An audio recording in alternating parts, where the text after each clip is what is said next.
As new governments take charge in both Himachal Pradesh and Gujarat, do we know enough about who voted for whom? The data is offering fascinating political insights. How did Muslims vote? How did Dalits vote? Did more young people vote a certain way? Did rural Gujarat, for example, vote a different way from urban Gujarat? I'm Barkha Dutt here with the Mojo story, and this is our big focus today.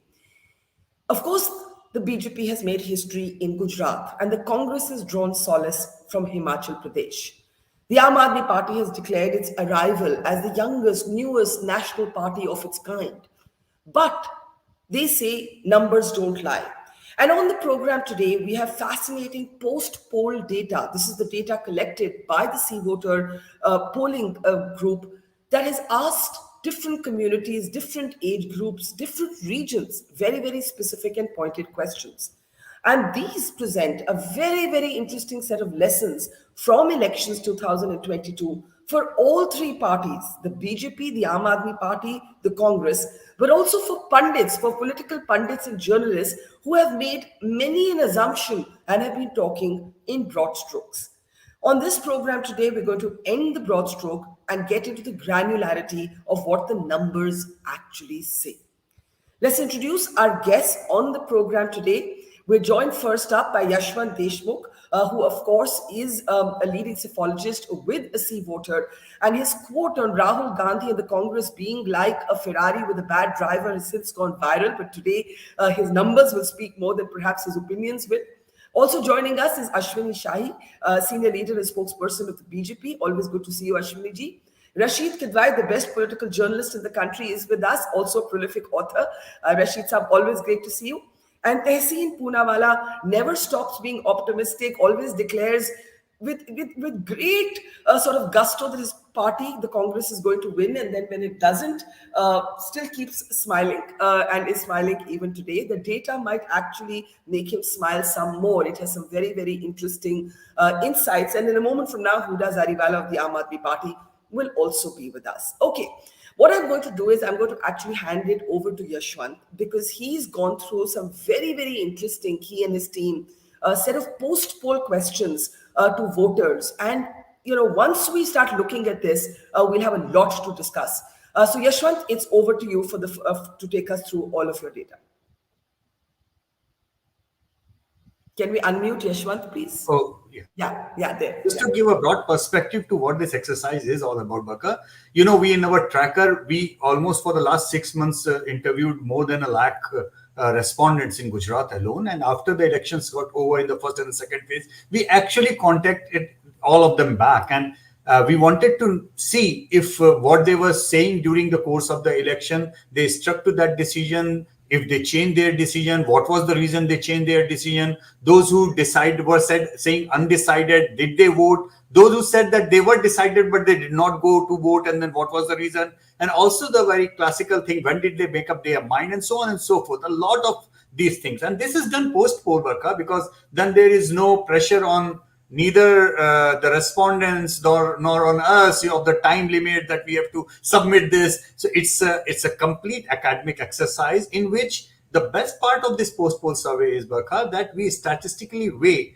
this data, that means the outcome of the election, with the actual election results given by the Election Commission of India in terms of vote share. So this mirrors the actual election results. Now, when it mirrors the actual election results, it gives a wonderful opportunity for us to understand the demographics. Because as we know, Election Commission data or the election results, they only tell us who got how many votes and who won. It doesn't tell us anything beyond that which demography of society voted on which particular issue and where exactly it went. So this is the precise use of all this post-poll data, and this tells us in extremely granular. And whatever we are looking at the screen right now, Barkha, I mean, I will take through it. This is the entire Gujarat data. But I also have this granularity of the similar set of data, not only at the region, not only at the, what shall I say, at the district, but also actually at the seat level. Similar kind of granularity of the data is available now.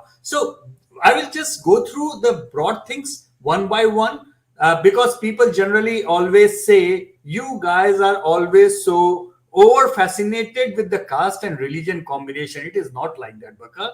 We also do a lot of granular analysis and other things as well. So let's start with age group thing, and this is where I wanted to show the viewers, the audience, the one very classical finding, that as the age group grows up, as the people are more aged, the support of the BJP goes up. If you see in the first time voter, the 50% out of the first time voters have voted for the BJP, but almost 56% of the 55 years age plus group has voted. And if I go further on that, you will figure out that those who are 65 plus, they are actually almost like 70% voting for the BJP. On the other hand, look at the Aam Aadmi Party thing. As the age grows up, their support actually goes down. But for them, the biggest catchment area was the first time voter, actually the 18 to 24 age group. That is where they scored their best. And this is important, Barkha, because there is a lot of variation as far as the regionals are concerned. What I can tell you, for example, if you look into the age group of the first time voters, Aam Aadmi Party actually voted more than the Congress in Saurashtra region among the first time voters. In the Saurashtra region, they polled almost like 25% among the first time voters. While Congress polled only about 1 minute, Yashwant, we can't hear you very well. Just a second. Can we actually go big screen on this so we can also see all the guests there? And can we now bring up the graphics in the big window? Yashwant, we lost your audio a little bit in the middle, so I'm going to ask you to do this youth vote slide again. There it is. Yes. Okay. Now take us through. Yeah. Go ahead. So I think we all heard on the fact that Aam Aadmi Party's maximum traction was among the first-time voters.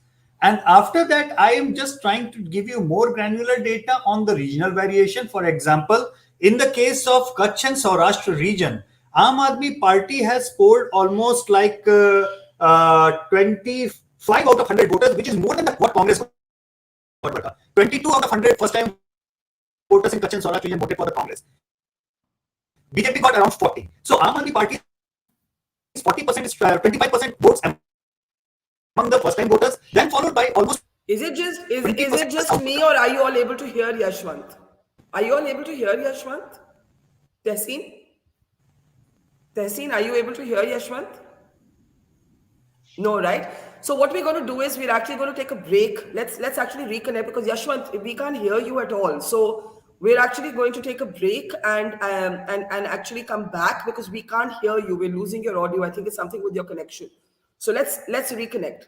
Let's reconnect in a second and do this all over again. Sorry, guys.